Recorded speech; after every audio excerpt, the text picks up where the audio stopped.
Okay, the first three plaques in a nutshell. First of all, I blame scientists and corporate people, eugenicists, for their propaganda and their confusion. The religious groups and the spiritual groups that are allowed are just basically playing their position, and the scientists and the racists and the sexual sadists and eugenicists are confusing things. So the first plaque: Heru, the top martial artist in America, $3,000 challenge for 3 years, honorable, transcendent, supreme champion. So first of all, let's understand what intelligence really is. Brilliance like the sun, bright like the sun, and so on. Not skill sets like scientists have. It is like people who are born to be good at unnatural things that make them too clever by half. They're skill sets, they're skilled labor. They're not wise and they're not truly smart. These things have to do with natural intelligence, moral intelligence. They basically are too afraid, the heart is the seat of intelligence and truth, they're too afraid to wrap their minds around these obvious truths, these natural truths, and to man up and walk the highest path.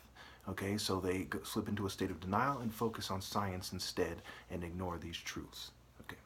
Second plaque: 2013 to 2016, $3,000 challenge, covertly drugged with psyop, impairing him, transcendent hero Chuko Mecca, the immortal leopard wins. I put the $3,000 for both of them because was, for a good chunk of the time, it was $3,000. Eventually I raised it to $4,000, at one point $100,000. These are like milestones, and these are the 3-year milestones at the time.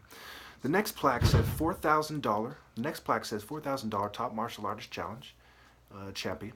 Sparring shows transferable skills for actual combat, not sports fighting. The skills to actually have the morals to stand for what you believe in, for example, instead of being a role-playing ludus, which means kind of role-play, sex, psychological construct, coward, corporate, kind of trickle-down, confusion-based sex, trickery-based sex, garbage. So transferable skills can also be said universal skills, communicable skills, translatable skills, convertible, and transferable. So transferable, universal, communicable, convertible, and translatable. All right. So for the last, since like 2014, I've been describing it this way, as these are skills that are transferable. These are skills such as agility, right, that you can transfer to weapon-based combat and